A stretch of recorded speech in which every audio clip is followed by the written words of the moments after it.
नमस्कार दर्शक श्रोते हो, आपण पाहत आहेत आपलं लाडकं यूट्यूब चॅनल सर्वदर्शन आणि सर्वदर्शनचा मी होस्ट कमलाकर सावंत. मंडळी, दररोजच्या प्रमाणे आजचा दिवस आनंदाला घेऊन आलेला आणि तुमच्या आमच्या उत्साहाला बढती देणारा, वाढवणारा. मंडळी, दररोज काहीतरी नवीन वाचलं पाहिजे, ऐकलं पाहिजे आणि विचार केला पाहिजे. तुमच्या दररोजच्या अभ्यासानं तुम्ही समृद्ध होत असता.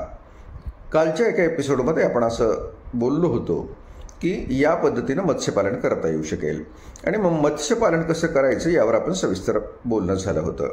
मंडळी, हा एपिसोड पाहिल्यानंतर किमान 3 ते 4 लोकांनी असं विचारलं की मत्स्यपालनाच्या अडचणी आणि फायदे काय ते, यावर एक स्वतंत्र अशा पद्धतीनं आम्हाला दुसरा एपिसोड देण्यात यावा. आणि निश्चितपणे आमच्या प्रश्नकर्त्याचं आपण ठरल्याप्रमाणे अभिनंदन करतो, कारण तुम्हाला प्रश्न पडला की ज्ञानाची सुरुवात होते आणि तुम्ही विचार करायला लागता. म्हणजेच ज्यांचे प्रश्न आहेत त्यांचे अभिनंदन आणि जे उत्तर देणार आहेत त्यांचं सुद्धा मनपूर्वक अभिनंदन. दिलीप भोसले किल्लारी यांनी यासाठी उत्तर दिले आणि मत्स्यपालनाच्या अडचणीबद्दल ते असं म्हणतात की बऱ्याचदा पाण्याची गुणवत्ता ही मत्स्यपालनाची अडचण असू शकते, ज्यामुळं पाण्याची गुणवत्ता बरोबर नसेल तर माशांची योग्य वेगाने वाढ होत नाही. त्यासोबतच त्या पाण्याच्या गुणवत्तेमध्ये ऑक्सिजन बघावं लागतं, त्यानंतर pHचं प्रमाण बघावं लागतं आणि तापमानसुद्धा बघावं लागतं. त्यानंतर ते असं म्हणतात, अर्थात पुढचा मुद्दा आहे रोगाचा प्रादुर्भाव.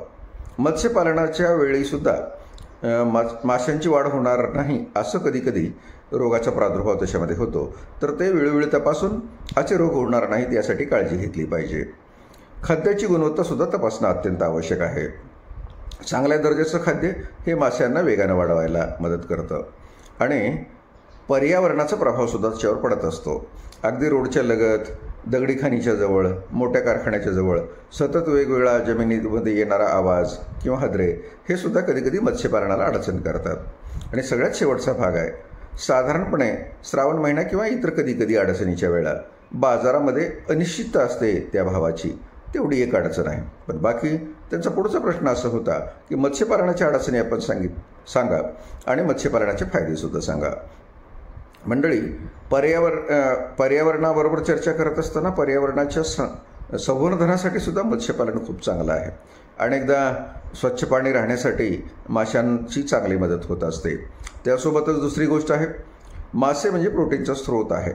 मानवी आहारामध्ये त्याला महत्त्वपूर्ण स्थान आहे आणि माशांच्या तेलापासून सुद्धा माणसाच्या शरीराला पोषक असं द्रव्य मिळत असतं. रोजगाराच्या संधीसुद्धा आहेत. ग्रामीण भागामध्ये मत्स्यपालनाच्या निमित्तानं मासे पालनाचा तलाव राखणं, मासे पकडणं, मासे विक्री करणं आणि विकलेले मासेसुद्धा, म्हणजे काही जण मासे विकत घेऊन उत्तम पद्धतीचं त्यापासनं भाजी बनवत असतात किंवा वरण बनवतात, कालवण बनवतात, ती सुद्धा एक रोजगाराची संधीच आहे. यासोबत जर विचार केला तर आर्थिक लाभ, विशेषतः जर तुम्ही तयार केलेले उत्तम मासे निर्यात होत असतील तर मात्र तुम्हाला मोठ्या स्वरूपात आर्थिक लाभ होतो.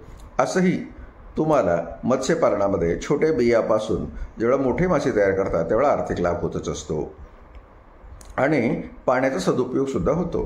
जर तुम्ही पाण्याच्या स्रोताजवळ असे मासे पाळले असतील तर ते पाणी अधिक स्वच्छ राहायला मदत होते आणि ते पर्यावरणपूरक असतं. म्हणूनच मत्स्यपालनाच्या अनेक फायदे आहेत.